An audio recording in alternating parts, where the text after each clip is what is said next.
sur le podium avec votre humble serviteur Ndeko Danou qui fout l'émission sur le podium avec Ndeko Danou qui fout là c'est dans le même langage Nadia Meti qui fois na mon ango ça la bien na bosolo pe bosimbo senga ko ba ki bozali ebele après avoir cause la ba église na bino chaque dimanche bozala fidèle à partir de 19h 5 minutes pour la émission na bino sur le podium, cette émission qui est parmi les émissions la plus suivie de la ville de province de Kinshasa que personne ignore.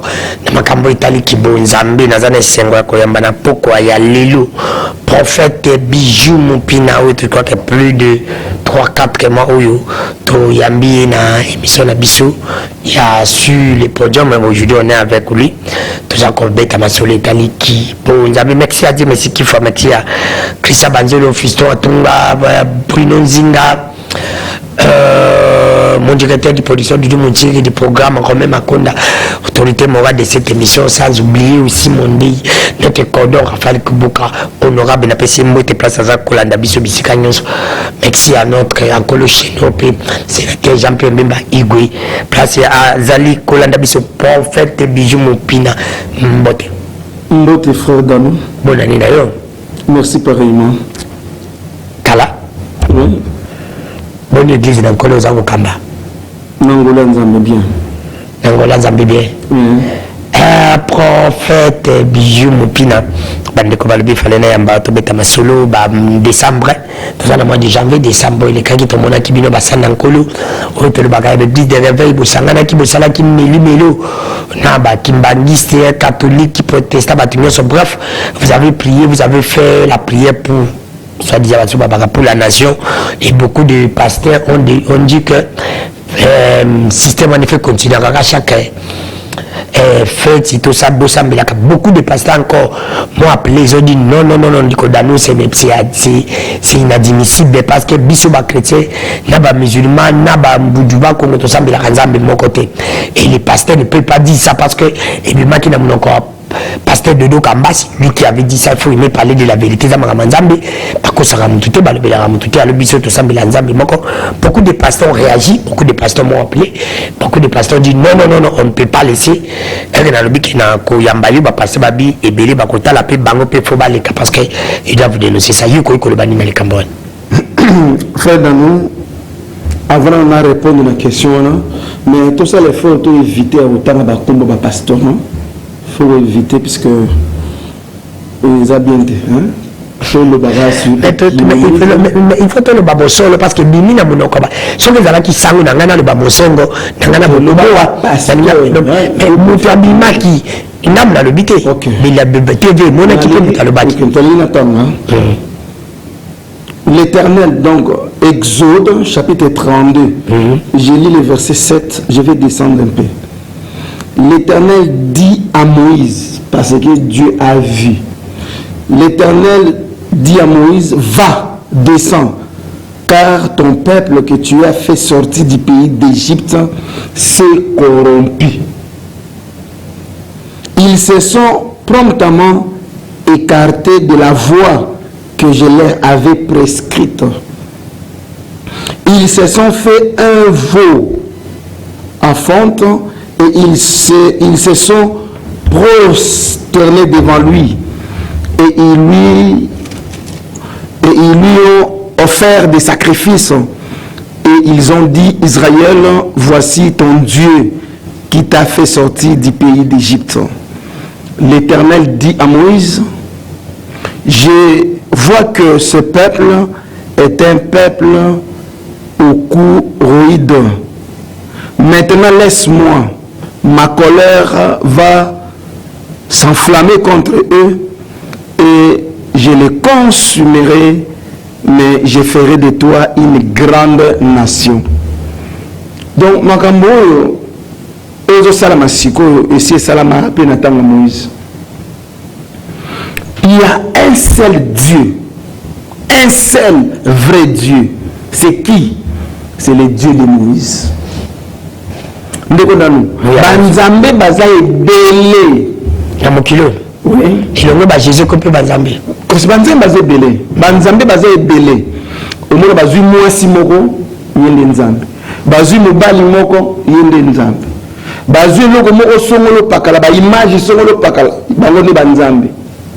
Mais il y a un seul vrai Dieu.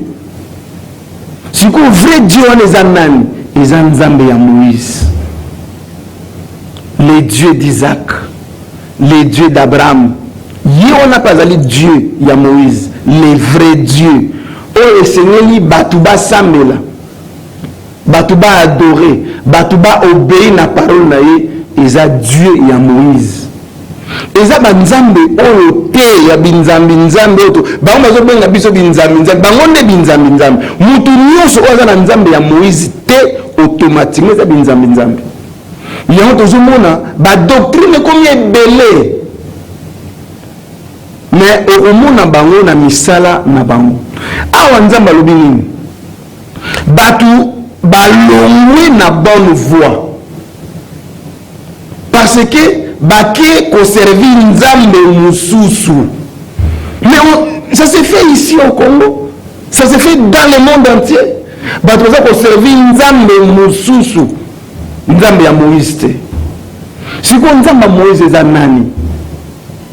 Nzambe Moïse, c'est le Dieu créateur. Le Dieu créateur là a un nom.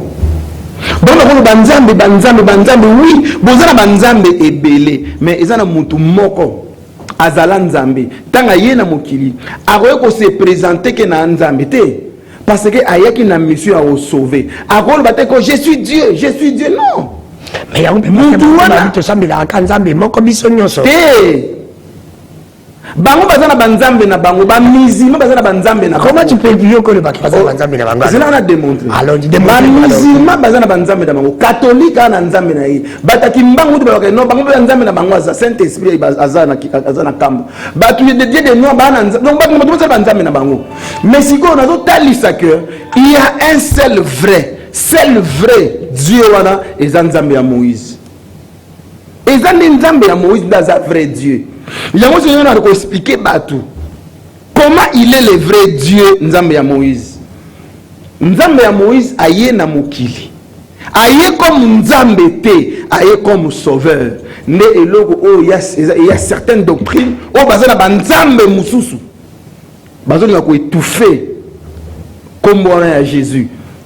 Parce que Jésus est venu, il ne pouvait pas dire que je suis Dieu, je suis venu sauver. Non, il ne pouvait pas dire ça. Parce qu'il était venu pour sauver l'homme. Quand il est venu, il a sauvé l'homme. Parce qu'il avait dit que malheur à la terre et à la mer, car le diable est descendu vers vous animé d'une grande colère. Le diable est venu faire quoi? Détruire, piller, dérober, par faire quoi? Pour tuer. C'est à cause de cela, la malédiction qui est sur terre, Jésus t'a envoyé à l'ongoli malédiction, mais à l'ongoli malédiction. Mais il y a l'ongoli malédiction pour la banane, à l'ongoli malédiction c'est pour la bana oya ye. Pour la bana oya ye, o baza choisi bana oyo, bazobe bango, ba postérité d'Abraham. Pour la bana, maintenant on va parler sur Abraham. Oh nzambe bakoko na biso ba Abraham. Adam et Ève bakoko na biso. Po bango bazalaka avant nous. Baza bakoko na biso. Mais si ko nzambe na zolo ba awa. Eza nzambe oyo vrai Dieu wana. Eza nzambe oyo Adam na Ève ba désobéir na parole na ye. Pe bazaki écarter na présence na ye, mais nzambe na mawana ye moko kiti pour la sauver. Yango tango Jésus ayaki alobi Père pardonne-leur car ils ne savent pas ce qu'ils font. Vrai Dieu de Yewana Jésus, mais aïe sous forme et à sauveur, puisque un homme, personne sur la terre peut faire 33 ans sans connaître un péché. Moi ça m'étonne. Avant que battre ngana nzambe, ngana nzambe, te, avant le bon côté. Mais c'est quoi la différence aux sala? Na banzambe o ya bango, na nzambe o kombo na Jésus et anini. Jésus a promettre biso. Le seul vrai Dieu, il est venu comme un homme pour sauver. Sauver qui? Sauver Bananaï, ceux qui sont prédestinés pour avoir la vie éternelle.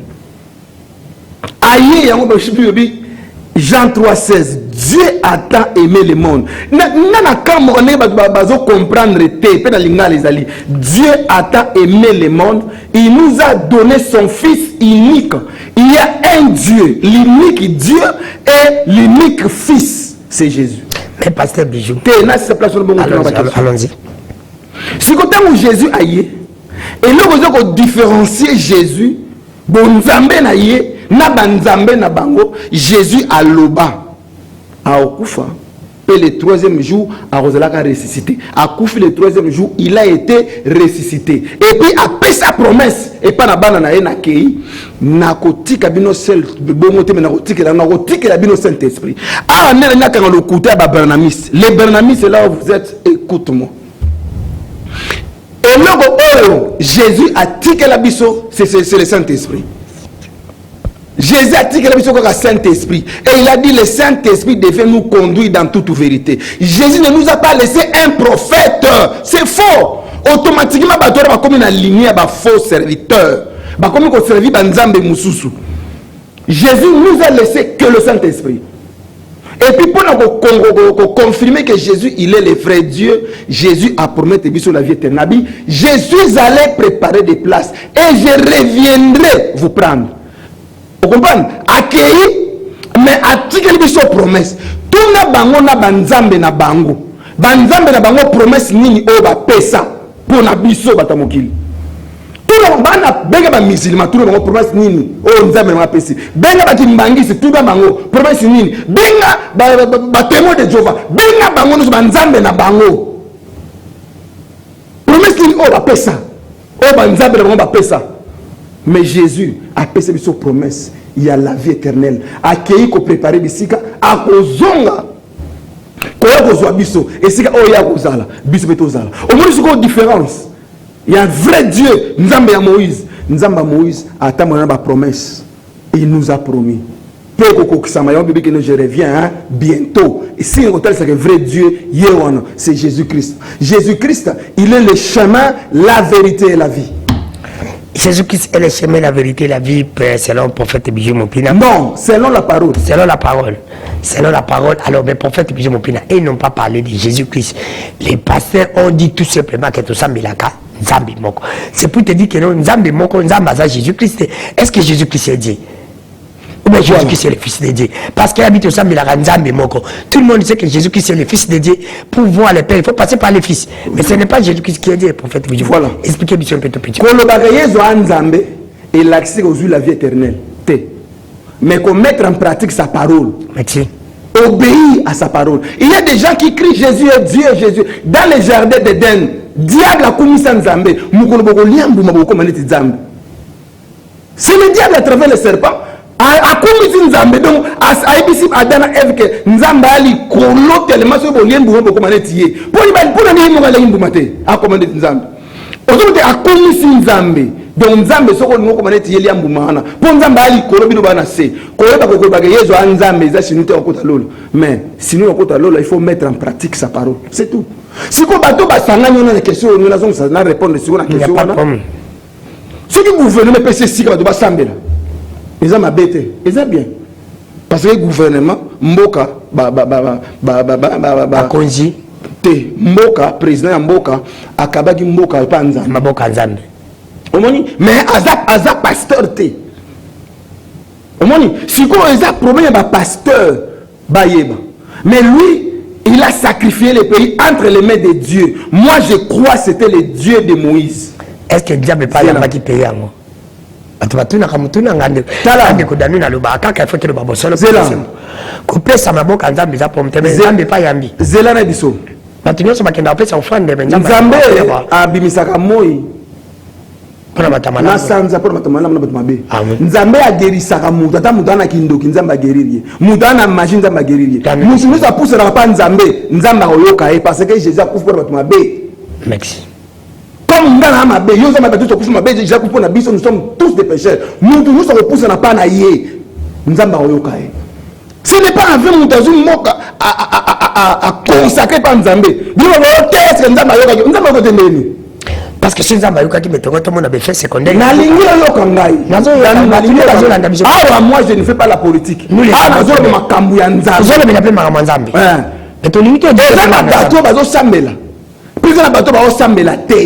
mais si moi dans l'église consacrer moi mais il faut louer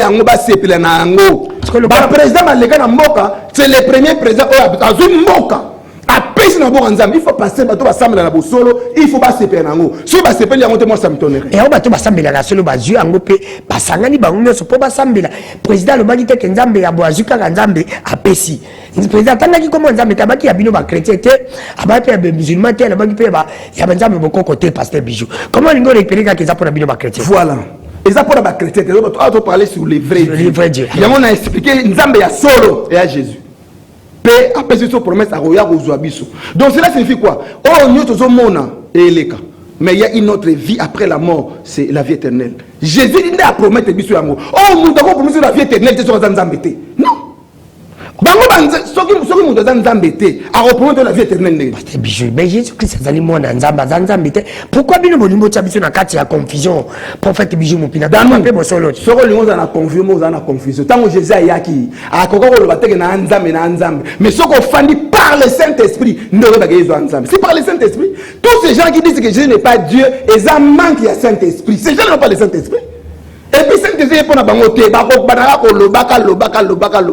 parce qu'ils n'ont pas le Saint-Esprit. Saint-Esprit est révélé que Jésus est Dieu. Il est venu nous sauver et a fini mission naie parce qu'il nous Saint-Esprit a fait une promesse à Roya Rozoabiso. C'est lui levé Dieu. Et tala, nous avons mis on repère cette promesse à Rozoabino pour beaucoup de l'eau. Nous avons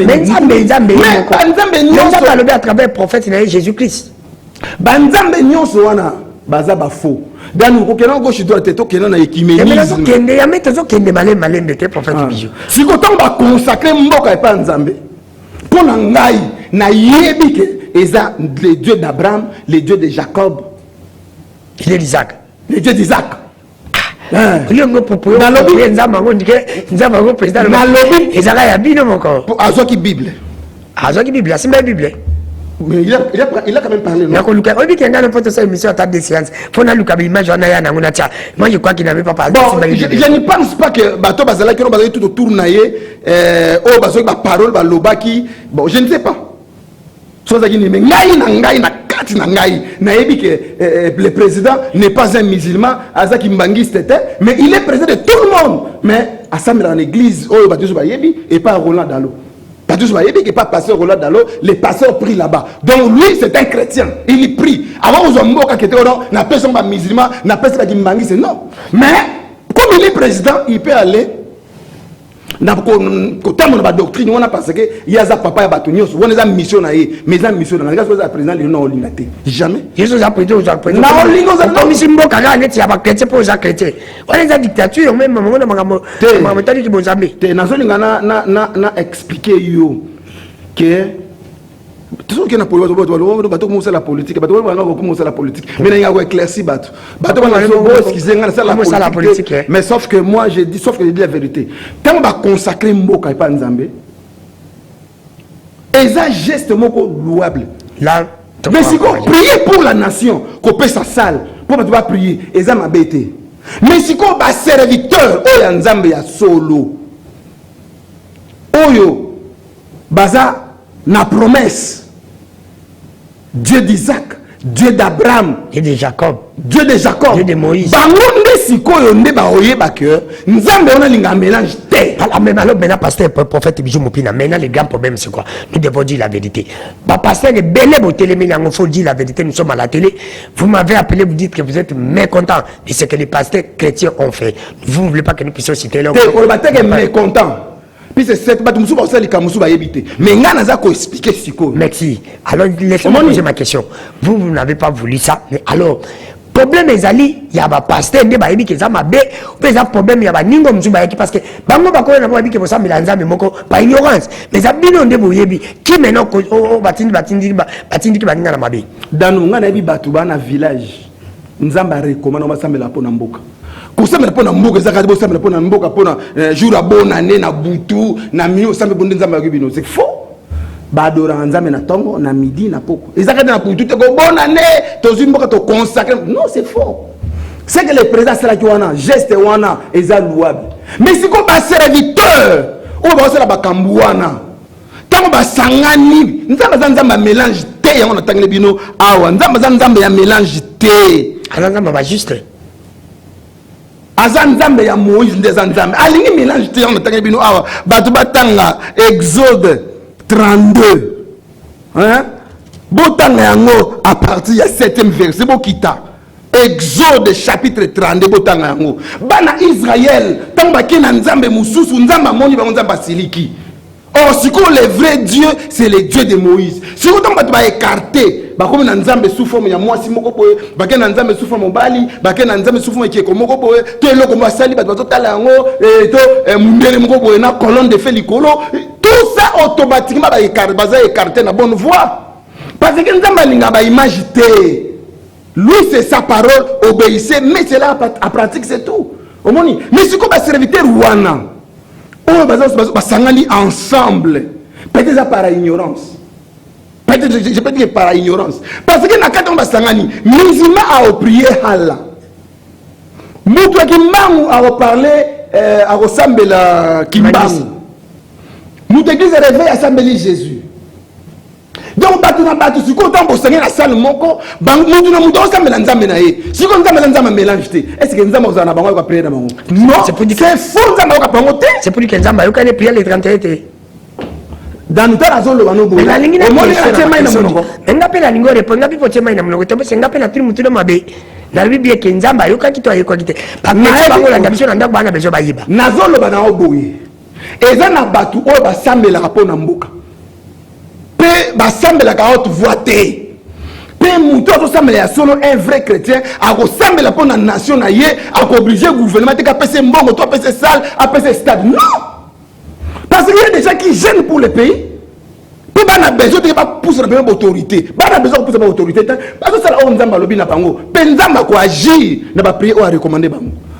Mais consangisa ba musulman, consangisa ba catholique, consangisa ba kimbangu, consangisa ba tunyoso. Maintenant le vrai Dieu, il est où? Il est chez qui? Nzamba ya mélange te yango do tanga awa. Tanga ba longo na nzamba Moïse. Ba kena ki wa perdition nzamba ya siliki. Mais on a dit que no ba yokani na bango de bon ko na bon. Na ye konta ko sambela chaque le 31. Faut clair tout sauver pemboka. Dans nous. Pour ce nzamba yokelo ko talo c'est inutile. Dans nous. Ah oui. Likamo na zolo bano na chema na muno te. Nzamba ya mélange te. Mutu na mutu soka ina tala ezala banzamba za tellement ébélé mais siko il faut garder et rester avec le vrai Dieu qui est le Dieu de Moïse. Mutu soka bilika na nzamba Moïse automatiquement comme na fausse. Nzamba ka prier non noni. Soki ba ye exemple la pese exemple. Ba ye neti ngai. To mutu azana nzamba ya Moïse a dirigé prière wana ayambisi bango Jésus comme Seigneur et Sauveur parce que c'est lui qui est le chemin. Bible dit bien Dieu a tant aimé le monde oh bah le monde spirituel monde physique bazo troubler bato pour rien il a aimé le monde. Il nous a envoyé son fils Jésus afin que quiconque croit en lui ne périsse point mais qu'il ait la vie éternelle. Donc Jésus est venu nous sauver uniquement pour avoir la vie éternelle. Et les autres choses viennent après. Mais prophète Bijou pourquoi yo kanta kenza baza pour na bino ba chrétien? Est-ce que ba mende ko nga ba musulman pa o ba pays o ba sambelaka baza ba chrétien baza mingi te? Est-ce que ba mona nzambe te? Yo ndelo ba neti ba égyptien ba ngonyo sona président des sciences ba ngonza lifelo parce qu'ils ne croient pas à Jésus-Christ. Comme ba musulman. Obi histoire ya Eli. Tena zo tu no question. Ngaba na tu no ke. Obi histoire ya. Tu les anga ba réponse. Obi histoire ya Eli. Abi mi tu les anga ba réponse exact. Eli le vrai prophète, il était seul. Mais tout autour de lui, il y avait 450 faux prophètes. Bazaki 450. Nzamba tala nombre ya batute. Même ata yo atanga ta misa to somme pour na mboko to fuka nzamba oyo kabiso. C'est pas dire que tu vas faire belé, balati ba costume, balati ba doctrine, ba chat. Moi ça m'étonne. On est à écuménisme, Dieu n'est pas là-bas. C'est leur problème. Si le gouvernement peut se prier na bango. Moi je ne suis pas là, je ne suis pas contre ces gens-là. Mais moi je dirais que tout cela chez Dieu, maintenant on compter té parce que ndamba na mélange té. Abebisi na bombo na pas mbo kap ko ganje ba mais ba prier wana. Mongo kena ngona mai. Na ebisi odanu. Nzamba ba mélange te. Il y a un seul vrai Dieu. Il y a plusieurs dieux. Nzamba ya catholique et Nzamba kimbangu te. Nzamba ya comment? Il y a église à réveil. Il y a réveil à beau solo. Parce que beaucoup de pasteurs sont aussi dans la magie. Nzamba ya solo, aza Nzamba ya kimbangu te. Aza Dieu de noir te. Nzamba ya solo, aza Dieu d'Isaac, Dieu d'Abraham, Dieu de Jacob. Na l'union wana nde Moïse aye. Est-ce que mes prophètes bijou mon pile ngana ko tuna na tuni mutuni ko répondre nga bien te. Dans la Bible biso na Congo beaucoup plus si vous les chrétiens vous êtes nombreux vous êtes majorité. Na ba pays net ya pays arabe. Bango nde bazawana ba komona kana bango nzambe te po ba ko kana Jésus Christ te. Bible n'a toujours répété. Jean 3,16. Toute personne qui croira à Jésus ne périra point. C'est tout. C'est ça la réponse. Réponse à Jean 3,16. Moutounio se oya koyamba Yesu comme Seigneur et Sauveur à sauver. Si vous l'avez mis comme Seigneur et Sauveur, on va la sauver de seul chemin. C'est Jésus. Là c'est selon la Bible. Mais il faut préciser aussi selon la Bible. Parce que la Bible est inspirée par Dieu. C'est l'homme qui a fait, c'est selon la Bible, il faut le dire. Les gens n'arrivent pas à comprendre ce verset-là, Jean 3,16. Dieu a tant aimé le monde, il nous a donné son Fils unique, afin que quiconque croit à lui ne périsse point, mais qu'il ait la vie éternelle. Ba musulman ne bazana, ba arabe, ba Égypte tout. Ba nan ba yoka kombo Yesu. Peut-être côté on nan ba yoka kombo Yesu. Hein?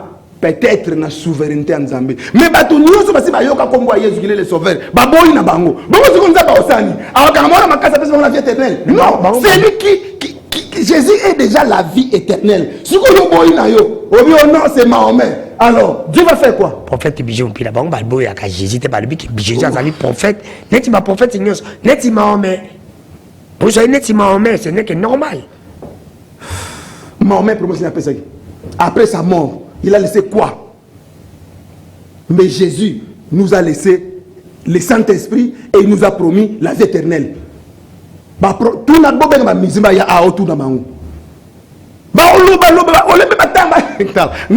à Jésus. Ah, na Bible.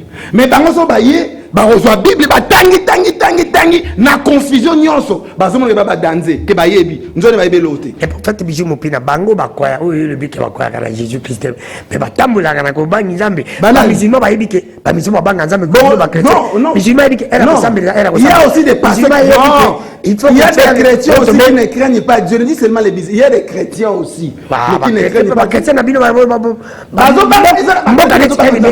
chrétien belé mais kongezo machete on monte que bosali ba prier mboka za na passe.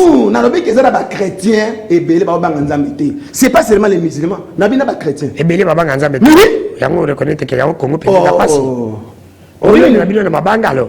Pardon? Bolo na bino na mabanga bino ba passe. Tolo na mabanga ni. Congo eza mboka ya promesse. Congo na biso eza mboka ya promesse. Promesse na kokisa mite. Dans nous. Comme moi na mboka politique. Mais je te dis que le Congo eza mboka prophète ya bana Israël hein. Allons-y prophète. Bana Israël roi, les rois là, à mon avis que non, on liquide, on a aussi ça. Tu vois, parce que moi, c'est mon côté, et c'est un temps. Mais finalement, babi que l'Égypte, vous avez mon sousté. Nasi na loba, pe na continuer ko loba. Hein? Banzala ba pas cette situation oh et ici là. Na loba te pas bandima. Mais na lobi que aussi là. Et aussi là pe pas ba lobi. Et aussi là parce que Nzambe ayoki ko lela ya peuple na ye. Pesa moko ba signe délivrance à Congo et ça signe enlèvement. Les gens sont dans la distraction. Et bien par ça le Kamoko. Si vous ko ignorer le moko bo bibe bakia. N'attend de la fin. Bah signe attend de la fin. Nakati signe attend de la fin. Nous allons pesa nakati. Alors vous êtes sûr que depuis la pasteur Basagana qui appelle signe attend de la fin. Oui. Et c'est parce que l'attend de la fin qu'on s'engage non. Il y a mélange qu'on s'entend qu'on mélanger dans la fond d'ambe.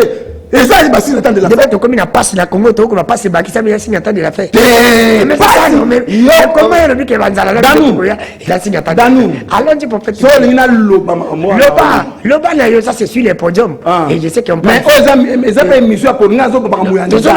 Mais c'est sur les podiums, on a la podium.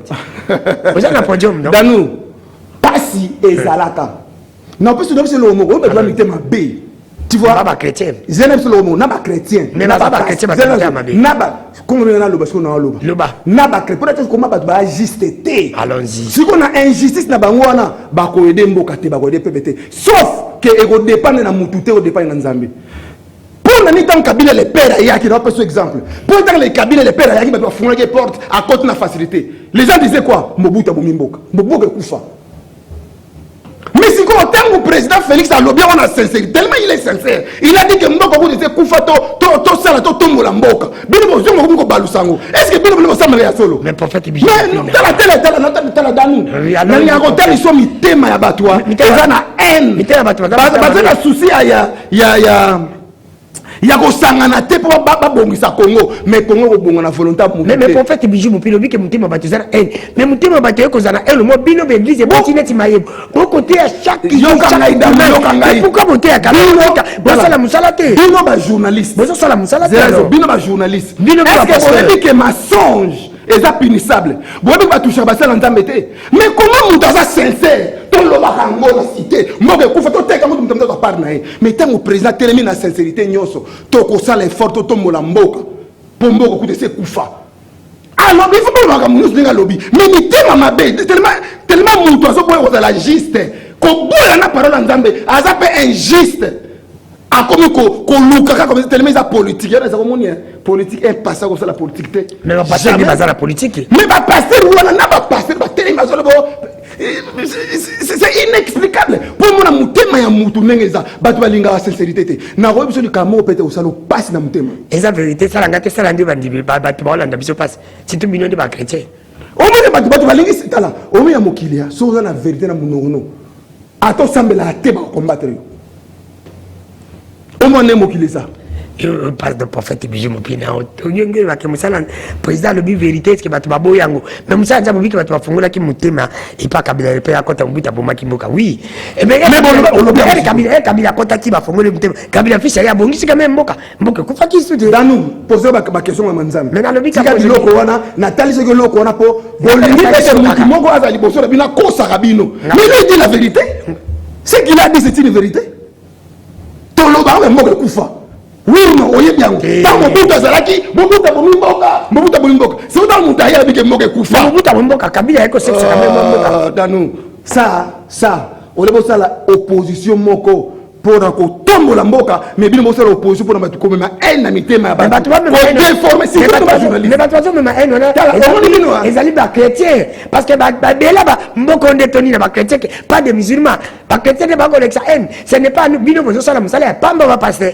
faut changer na bango bebanji ba kanga biza bino danu tana zo ba awa moi nazara te ko pour ba passer l'église à réveil pour na beauté na ba doctrine nyonso na monde entier 95% la plupart donc 95% fausse doctrine n'a pas serviteur n'a pas tout 95% n'a besoin il y a un chantre là comment il s'appelle Jean Koubal Nakolukai bosani monsieur j'ai vu au moins Jean Koubal va que le monde va compléter avec 98% il y a pas serviteur 98% pas faux serviteur 2% c'est vrai nabi comment mutoyo à quoi réfléchir boy moi je me suis réfléchi est-ce que na 2% wana et là on est zanginga pera na 4 à Jean Koubal et là on est zanginga nzambe mais je me pose des questions mais alors parce qu'il y a des choses que Jean Koubal a dit peut-être pas passer musu ba yebi en hôtel quand il dit ça Jean Koubal c'est un homme intelligent nayo kakaye c'est un homme intelligent on se pela na mingi na se pela na parce que ngamba lobby donc on va dire 95 il y a 92 donc 2% de base vrai bible dit que le champ est vaste il y a peu de lits donc makambo ebimina munoko na isa solo parce que c'est comment on a bible. Merci Bandeko Nyon, c'est l'émission c'est votre émission sur le podium, cette émission qui est présentée par moi, votre humble serviteur Ndeko Danou qui est fou la gérer ici pour vous. Prophète Bijou Mopina, je sais que vous l'aimez bien Bandeko Bo. Il est là et au moins lui parle de la vérité. Tout le bien Mambitali qui bonzambi Bandeko Bo teni biso rigeti. Ndeko Danou alobaki o prophète alobaki nous ama manzambi bakangela kangu mutute. Ni ba convocation ni tous en a besoin d'angote yo pour le bakoleki moninga na kibonzambe est-ce que ozana covid ozana thermomètre ya covid tia mutu na mopanzi pour baki yo de kimoninga na kibonzambe alors biso tozo betaka masolo etali bozami mais beaucoup plus tozonga netinga bana biso tali Congo za ko bonga teza beaucoup plus kanga mina de démons et moi liboso za ba politicien mi baliza ba pasteur.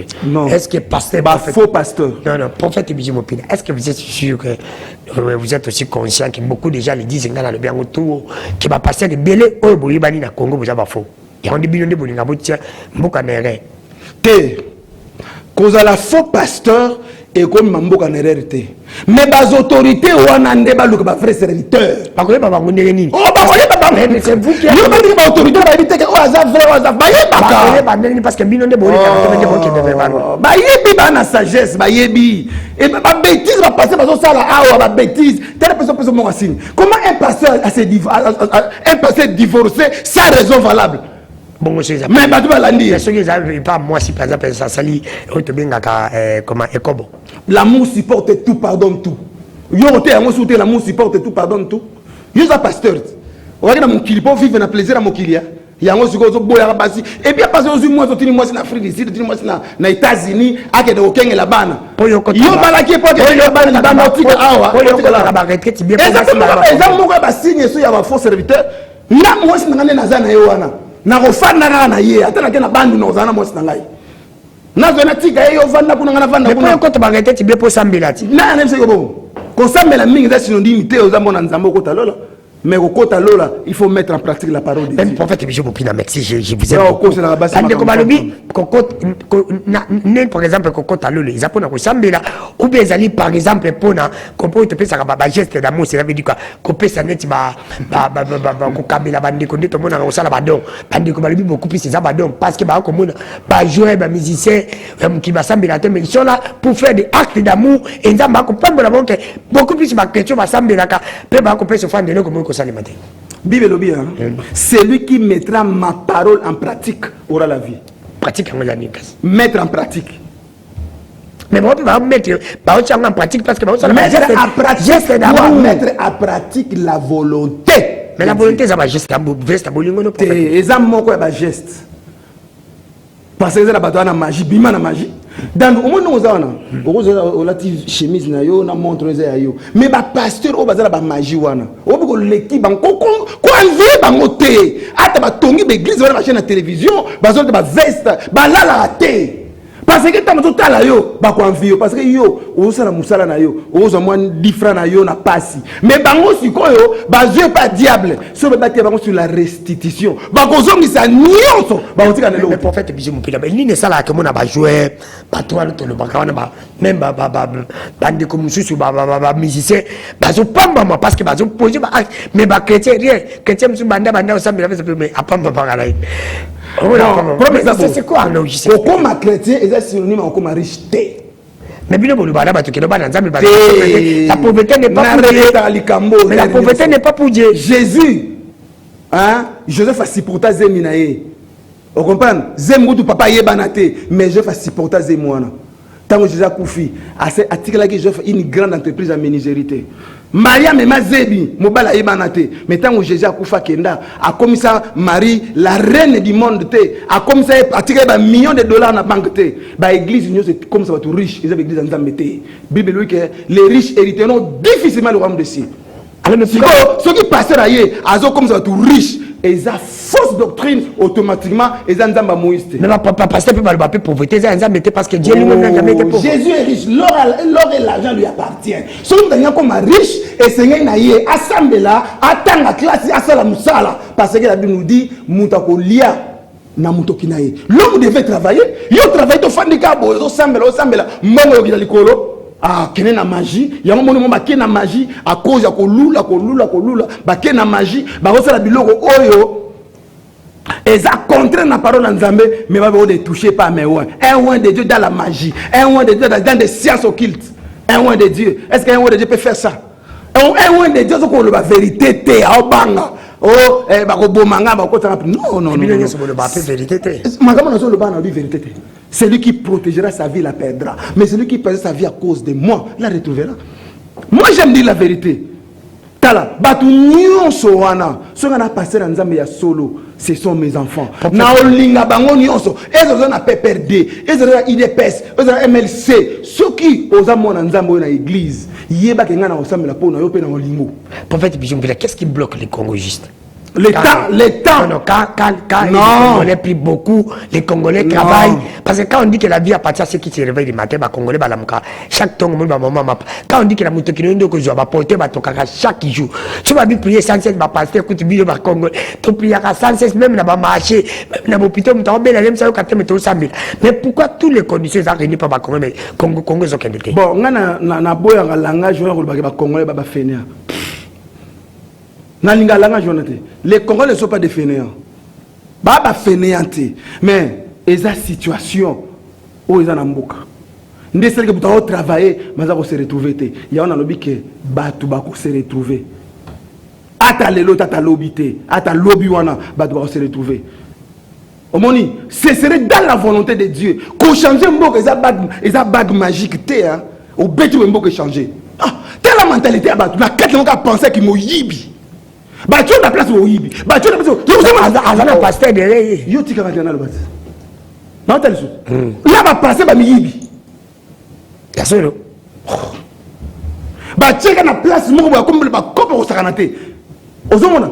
Siko bino on écoute bo sangana bino ba to besoin d'opposition. Bo sangana bo yeba opposition à n'importe où sala. Mais ba on sala qui opposition mo qui mutema mabe. Il y a opposition de vengeance. Et vous les journalistes? Alors vous les pasteurs. Et puis vous allez comme ça. Mais vous les pasteurs. Oh, bah journaliste, il y a pouvoir, bah journaliste, il y a opposition. Mais tu vas passer payer à opposition, va passer payer à pouvoir. Ceux qui pasteur, ils ont un pouvoir, toi en opposition, automatique, faux pasteur.